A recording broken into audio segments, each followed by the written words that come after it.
Hi guys, आपका study zone channel में स्वागत है। आज मैं आपको संत वाणी लेसन के लघुत्रात्मक प्रश्न करवाऊंगी। चलिए वीडियो को स्टार्ट करते हैं। पहला क्वेश्चन है, जगत को वश में करने के लिए क्या उपाय बताया गया है। उत्तर है, जगत को वश में करने के लिए कबीरदास जी ने मधुर वाणी को सबसे सहज सरल उपाय बताया है। वह कोयल और कौआ के उदाहरण से समझाते हुए कहते हैं कि कौआ और कोयल दोनों ही काले होते हैं, दोनों ही पक्षी, किंतु दोनों की वाणी में बहुत अंतर है। कौआ किसी का धन नहीं छीन लेता और कोयल किसी को धन नहीं दे देती, परंतु अपनी कर्कश बोली के कारण कौआ किसी को भी प्रिय नहीं लगता और कोयल अपनी मीठी बोली से सारे जग को वश में कर लेती है। इस से मनुष्य को ये सीख मिली है कि हमें मीठा बोलना चाहिए, कड़वा नहीं बोलना चाहिए, अर्थात हमें कोयल के भांति व्यवहार करना चाहिए और कौआ के भांति व्यवहार नहीं करना चाहिए। नेक्स्ट क्वेश्चन है, कबीर दास की वाणी साखी क्यों कहलाती है, स्पष्ट कीजिए। मोस्ट इम्पोर्टेंट क्वेश्चन है। साखी शब्द संस्कृत के साक्षी का ही विकसित रूप ही है, तद्भव रहने दो, ठीक है। साक्षी वह होता है जिसने किसी घटना या वस्तु को स्वयं अपनी आंखों से देखा हो। साखी नाम से रचित दोहों में कबीरदास जी द्वारा अपने स्वयं के अनुभवों से प्राप्त विचारों, शिक्षाओं और संदेशों को व्यक्त किया गया। अतः कबीरदास के आध्यात्मिक अनुभवों पर आधारित होने का इन दोहों को साखी नाम दिया गया है, प्रतीत होता है। नेक्स्ट क्वेश्चन है, जाति ना पूछो साध की, पूछ लीजिए ज्ञान, मोल करो तलवार का, पड़ा रहन दो म्यान। पंक्तियों में भाव स्पष्ट कीजिए। जो पंक्तियां उनका भाव स्पष्ट करना है इसमें। उत्तर है, इस दोहे में कबीरदास साधु की परीक्षा उसकी जाति से नहीं बल्कि उसके ज्ञान के आधार पर करने का संदेश दे रहे हैं, ठीक है।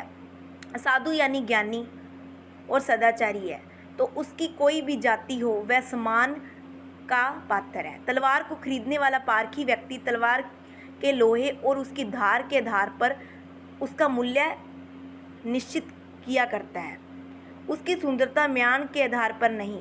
कबीर जी का आशय है कि जाति के आधार पर मनुष्य का मूल्यांकन करना अज्ञान और अन्याय की निशानी है। उदाहरण भी दिया इन्होंने। नेक्स्ट क्वेश्चन, नदी नाव संयोग द्वारा तुलसी ने संसार में जीने का क्या तरीका बताया है। उत्तर है, नदी को पार करने के लिए लोग नाव की सहायता लेते हैं। नाव पर सवार लोगों को नदी के पार जाने तक थोड़े से समय के लिए एक दूसरे के साथ मिलता है। नौका यात्रा के बीच सभी यात्री एक दूसरे से हिल मिल जाते हैं, किंतु नदी पार होते ही अपने अपने गंतव्य यानी जहाँ उन्हें जाना होता है वहाँ चल देते हैं। मानव जीवन भी एक छोटी सी नौका यात्रा के समान होता है। तुलसीदास लोगों को परामर्श देते हैं, सलाह देते हैं कि संसार में भांति भांति के विचार और रहन सहन वाले लोग का साथ होता है, अतः सभी के साथ प्रेम से हिल मिल कर जीवन बिताना चाहिए, जाने कौन कहाँ बिछड़ जाए। ओके, सभी के साथ मिलजुल के रहना चाहिए, किसी के साथ भी अन्याय नहीं करना चाहिए। नेक्स्ट क्वेश्चन है, राम कृपा तुलसी सुलभ, गंग सुसंग समान। पंक्ति का भाव स्पष्ट कीजिए। इस पंक्ति में तुलसीदास जी ने भगवान राम की कृपा से गंगा और सत्संगति प्राप्त होना सुलभ बताया है। गंगा और सत्संग दोनों का स्वभाव एक जैसा होता है, दोनों के संपर्क में आने वाले को अपने जैसा पवित्र और सज्जन बना देते हैं। दोनों ही क्या करते हैं, लोगों को क्या करते, पवित्र बना देते हैं। जो गंगा के जल में मिलता है या प्रवेश करता है उसे गंगा अपने समान पवित्र बना देती है। इसी प्रकार सत्संगति है जो उसमें रहने वाला व्यक्ति भी सद्गुणों से युक्त सज्जन पुरुष बना दिया करती है। दोनों ही एक जैसे हैं, सज्जन पुरुष और गंगा। इसमें कोई भी मनुष्य जाएगा तो वो गुणों से मंडित ही हो जाएगा। आई होप कि आपको समझ आ गया होगा। नेक्स्ट क्वेश्चन है, अब तो दादुर बोले हमें पूछे कौन में तुलसी का क्या भाव है। कोयल बसंत ऋतु में अपनी मधुर बोली से सभी के मन को प्रसन्न किया करती है। वर्षा ऋतु आने पर कोयलों की कूक सुनाई नहीं दी। तुलसी इस तथ्य के द्वारा संदेश देना चाहते हैं कि बुद्धिमान और गुणी व्यक्ति को उचित स्थान और समय पर ही अपने गुणों का प्रदर्शन करना चाहिए। जहाँ अपनी हाँकने वाले बकवादी और अज्ञानी लोगों का बहुमत हो, वहाँ शांत रहना ही अच्छा है। वर्षा ऋतु में जब हजारों मेंढक एक साथ टकराएंगे तो बेचारी कोयल की मधुर ध्वनि कौन सुन पाएगा। यानी कि जहाँ पर कोई महत्व ना दे वहाँ बोलना व्यर्थ है। यही मनुष्य को कबीर जी ने सीख दी है। आई होप कि आपको समझ आ गया। नेक्स्ट क्वेश्चन है, मुख ऊपर मिठास घर माई गोटा घटे, पंक्ति को भावार्थ लिखो।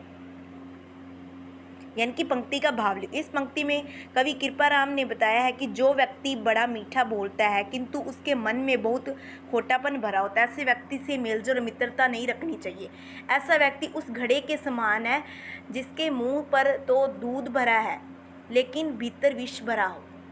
ऐसे मित्र तो कभी भी धोखा दे सकते हैं, कोई भी अनिष्ट कर सकते हैं।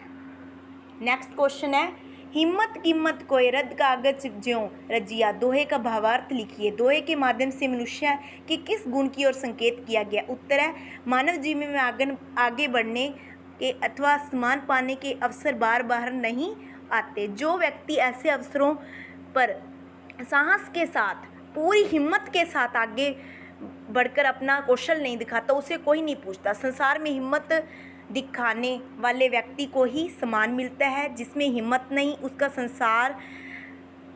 उनका संसार में रद्दी कागज के समान उपेक्षा और नादर हुआ करता है। हिम्मत रखने वाले ही संसार में आदर पाते, बिना हिम्मत रखने वाला व्यक्ति संसार में आदर नहीं पाता। सेना में, व्यापार में, प्रतियोगिताओं में यशस्वी बनने में साहस की बहुत बड़ी भूमिका होती है।